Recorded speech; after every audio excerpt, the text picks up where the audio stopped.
can be in the sea. You call it sea water. It is salty. So water with a characteristic of salt and vastness, we call it ocean. Water with the characteristics of no salt but flowing in a specific direction, you call it river. Water with no salt but stagnating, you call it lake. Water in depth, we call it well water. Water in a bottle is called mineral water. Water coming out of the body is called urine or sweat.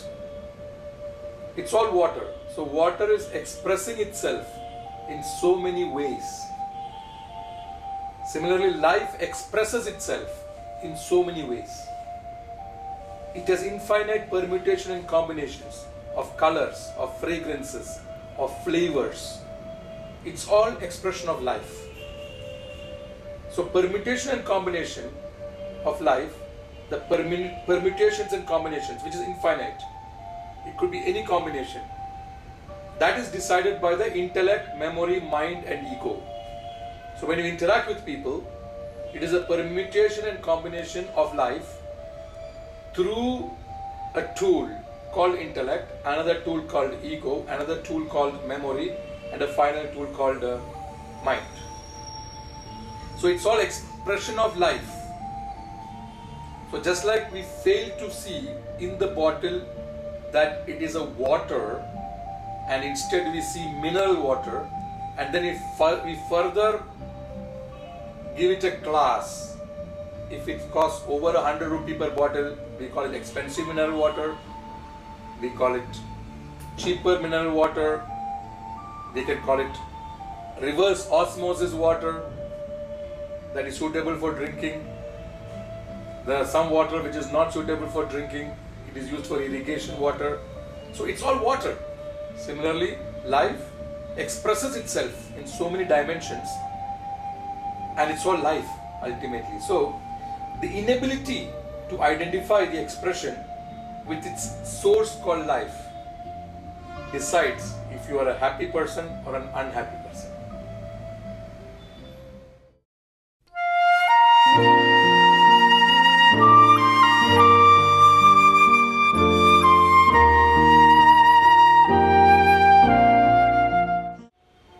So you need training. Everybody needs to take some training how to live well. We take training to drive a car, we take training to swim, we take training to play football. Therefore, we have to take training how to live well. And we do not have a stipulated or a bona fide training program from our society, or our education system does not bring in that required training program of how to live well. See, at best we confine people to certain norms, certain rules, certain code of conduct, whether it's social code of conduct or some manners or mannerisms. We pick it up depending on the house we are born into, the religion you are born into, the kind of culture you are born into. But none of this allows you to live well, because living well needs a little understanding of how life moves through intellect, memory, mind, ego. For example, now you want to go to Tumkur. To go to Tumkur, you need to take a specific bus. So you have arrived at the bus station. When you have arrived at the bus station, first and foremost you have a thought that I have arrived at the bus station. Now the thought that I have arrived at the bus station is actually life expressing itself through that thought. So when you are having the thought that I have arrived at the bus station, at that time you are blind to the source of that understanding, to the source of that assessment, the source of that thought. The source is life. And then you are curious on which bus number will take you to Tumkur. So the curiosity is an expression of life. So when you are curious, you are at that time blind that life is expressing itself through curiosity. Instead, you are adding anxiety to curiosity to discover the right number of the bus.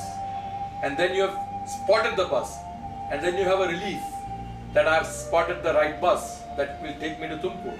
At that time of the relief, at the time of that you have just spotted the bus, you are blind to the fact that now life is expressing itself through that I have spotted the bus and that I am getting relief. And then you're deciding now I must dart, I must move to climb the bus, to get into the bus. So you're deciding and then you're darting. At that time you're blind to this fact that it is life now expressing itself through a decision taken and an action upon the decision taken.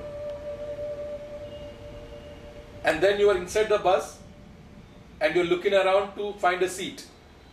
So when you're looking around to find a seat, you're blind to this fact that life is now expressing itself. It's expressing itself in assessing the options, scanning the environment to find a seat suitable for you. And multiple factors are, components are considered before you decide on which seat to occupy. But at all this time you're blind to this fact that life is expressing itself through considering various options. Life is expressing itself through various components, various factors that you're considering. So at all given point of time, it is life expressing itself through various situations, circumstances, environment, its own flavors, its own fragrances, its own colors. So unwise people are confined to the expression of life, which we call living, and wise people transcend or exit the realm of living into its source of life.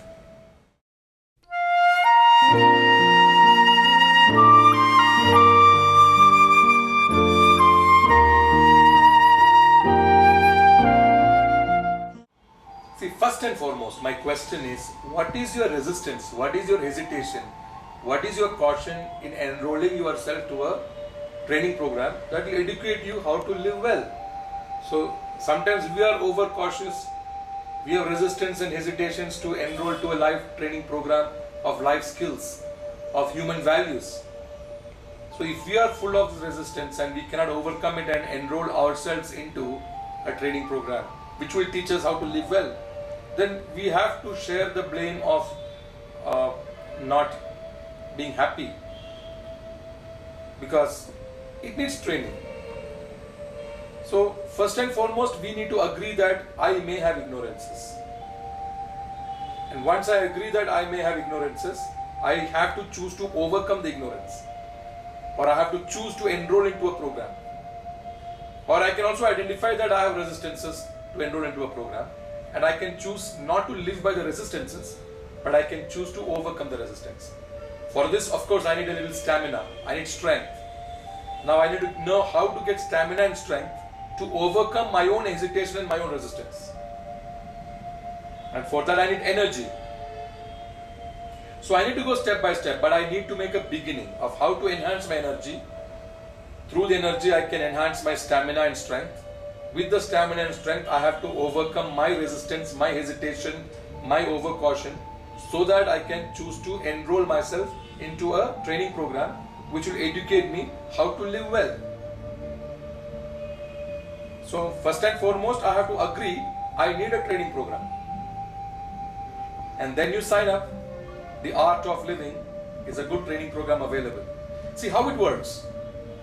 Because it needs an intervention by a trainer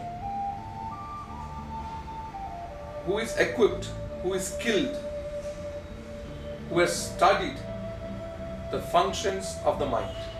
Because ultimately it is the mind, memory, ego and the intellect that is confining me into the limit of interactive paradigm.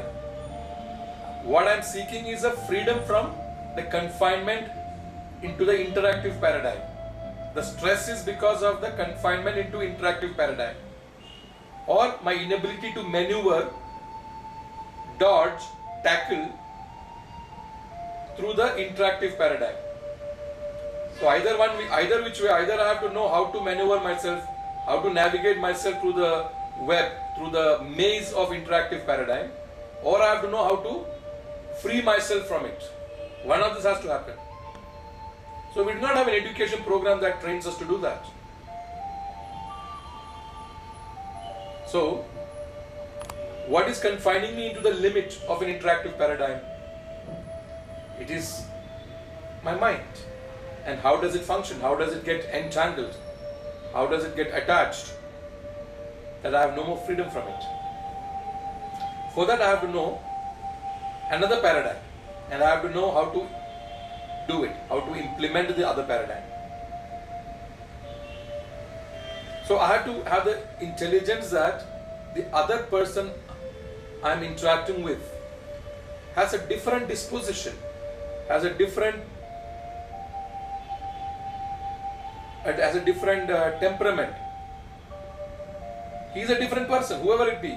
I mean, I could think that there's a homogeneity, maybe in my relationship in the house with people, maybe in my colleagues who are recruited for the same purpose, has undergone the same training, or even has the same ambition, but yet is a different person.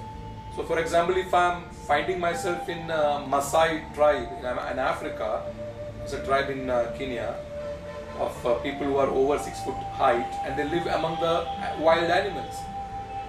And if I'm surprised that there is no internet facility, and there is no refrigerator, and there is no television, if I'm shocked, I need to know that they are of a different makeup.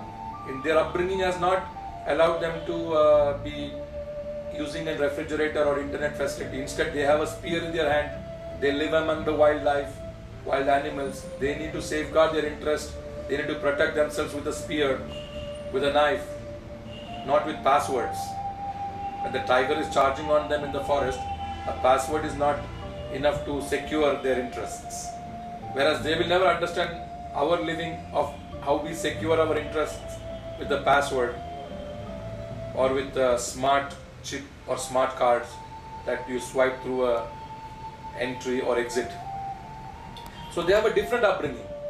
So I have to agree that they have a different upbringing. Their impressions in the mind that drives their behavior is very different from the impression in my mind that drives my behavior. So I have to agree that he is a different person, and his drives are different. His impressions that drives his ambitions that drives his behavior are different. Therefore his mannerisms will be different.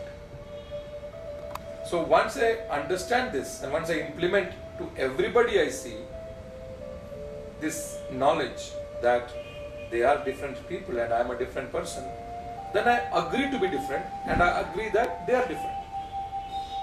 Then there is less stress in a relationship. Now who is going to teach me this? Simply listening about it does not amount to learning about it. Because the glue, the sticky part of the mind is too strong, it is too reinforced, it's almost concretized in ignorance, that I need a very strong, tangible technique to allow me to disengage with ignorance. For that I need to do some breathing techniques, need to take care of my fitness, need to do some asanas as in yoga that allows me to learn about the mind intellectually and yet diffuse the strength of the glue.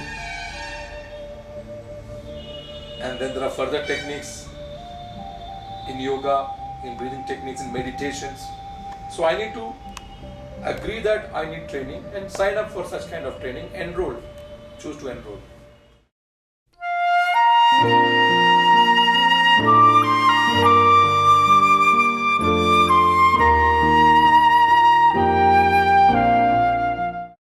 See, primarily disengaging from the ignorance amounts to a hard, a fast intervention into the glue, into the adhesive of the mind, how the mind is in adhesive mode with the ignorance, with interactive situations or circumstance or comforts, convenience, stature, privilege. They get used to it because there is a adhesive nature of the mind that goes external to us, and without our awareness it is concretizing itself with the external environment, with the external situation. So the objective is to free us, to diffuse that adhesiveness property of the mind. So we need a hard intervention into it. It may be a little painful at that time, but we have to do it. We need to be very firm in this emotional home that we have created. We need a sharp intellect, or even a zeal, a resilience that I need to free myself. So for that we need to cut off and shut off the mental connect with the external world. So when I'm doing yoga and I'm into a stretch or an asana, it allows me to cut off and shut off, because then I'm with my eyes closed, my awareness goes into my endocrine system, my metabolic system, my flexibility and the tone of the muscles, my stiffnesses in various parts of the body that I need to make it flexible. So the awareness switches off from the external situation and it starts entering the body level. And further in the body level, after I am thorough with some yoga postures for a month or a month and a half of daily practice, my mind starts cutting off and shutting off from just the body. It starts moving inward into how my mind functions, how my mind relates to the flexibility of the body now after 40 days of practice, or how various toes, nails, hair, where my awareness never went internally. My awareness were perhaps in my nose and my face and my lips, but it never went into my various areas of joints. And then further into the mind, how my mind goes into all the areas, the ears, the earlobes. We call it yoga nidra. So as the mind starts now expanding itself, or bringing the awareness into various parts of the body, various systems of the body, various sensations, and slowly over a period of time I have switched off, cut off, shut off from the environment, and the adhesive of the mind to the external world becomes weakened, and that allows me to be very good at my meditation then. And when then meditation begins, and then we can do some breathing techniques. So through yoga it is possible to arrive at the enhancement of the mental faculties by freedom from its own adhesiveness with the external world.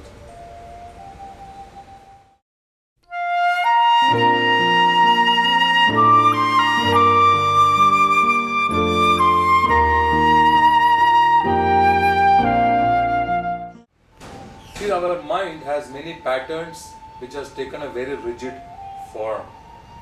For example, now I am watching a television show and I get connected to the television show and I am interested in it, but I am not realizing that something in me is now moving externally, and that is the mind. And I am getting engrossed in what I am watching, what I am seeing. This is without awareness. Slowly this engrossment of the mind, that it gets engrossed in what I am viewing, start reinforcing itself into a thing called expectation that it is going to be continuous. So I am expecting a continuity. I am expecting a continuity in things that I am seeing, and therefore I am discrediting the potential change in the continuity. For example, there is a power failure, or the television spoils. There is a technical error in transmission. Then I become irritated. So I am not irritated because there is a transmission error. I am irritated because I am expecting a continuity. So what I need first and foremost to do is to delete the expectation of continuity of an event from my mind. Then I am free from it. Then attempt to repair the technical fault, maybe in broadcast. But what do? We quickly want to delete the broadcast error or technical error without relating to our expectation of continuity. So this requires a little awareness.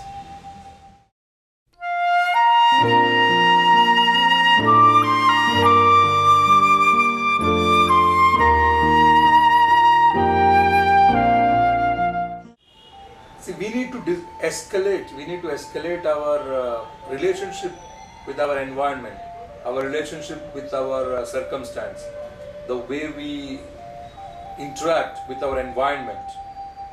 We need to escalate it into a very refined mode.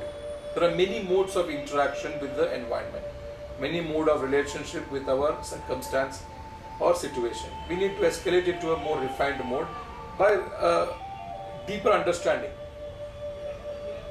So as and more we get exposed and intimate with the situation and interacting with it, we start graduating, because we are now adequately skilled to deal with the interaction, to deal with the relationship with the environment, circumstance, situation, whatever it be, people, it could be a traffic jam, it could be a negotiation with a grocer, it could be a gamble with the stock market, it could be anything. So you become very skilled at it, and that's what we call refined mindset. And when we have very refined mindset, we start seeing that some things are just not in our control, and some things are just beyond our reach and influence and control. So what are the things beyond our reach, influence and control? And if there are really many things beyond our reach, influence and control, then what is the strength in preparation, planning? We are preparing and planning things so that things are within our reach, influence and control. But we start realizing that some things are just not in our reach, influence and control. So we cannot discredit our preparation, planning, practicing. It has its place and value, but we are now refined. We have escalated ourselves to another dimension where things are beyond our reach, influence and control. We may call it inevitability. There's a dimension of inevitability at all times impacting our moves. If you are aware, how do you make a decision? Somebody offers you a tea or a coffee and you have to make a choice. So what happens in your mind? What are the factors and components that you're considering? How are you assessing, analyzing, scrutinizing, probing, that ultimately you want to make the right choice? So you need a methodology of inferring whether at this point of time it's appropriate for you to have tea or is it appropriate for you to have coffee. It could be a very simple thing, and you can scale it up to any dimension, whether of investment of $20 billion or not. I'm just bringing the scale down to tea or coffee. If you really start relating to the split-second decision-making process, you start finding that most of the decision-making is also not in your control, not in your reach and not in your influence. So there's a dimension of inevitability behind your decision-making too, not in front of it.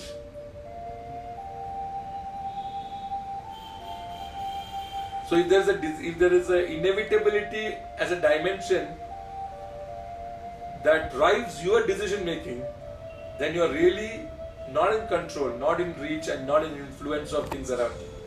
So recognizing this inevitability happening at some times, and at the same time giving adequate importance to practice, preparation and planning brings a required balance in your interaction and relationship with your environment, circumstance and situation.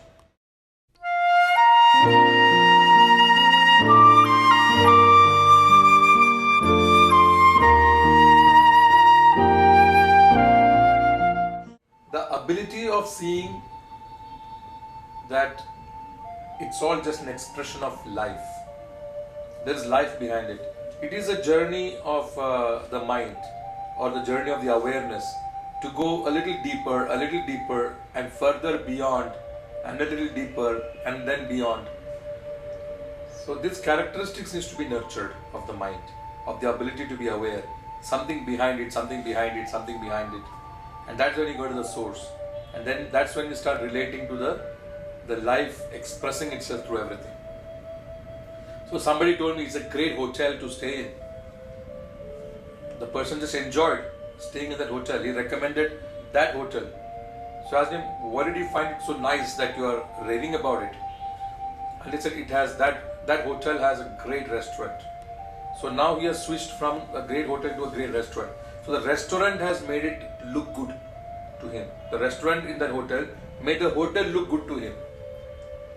So now the restaurant has expressed itself as a hotel to him. So I asked him what was so nice about the restaurant. He said he enjoyed the breakfast thoroughly. So now the breakfast has expressed itself through the restaurant and itself through the hotel. So now I am just probing his mind to find out what is that he is remembering as excellent, as outstanding about what he's talking about. He's talking about a hotel. And he says the breakfast is excellent. I said, what was in the breakfast that made it so good? He said it was a buffet.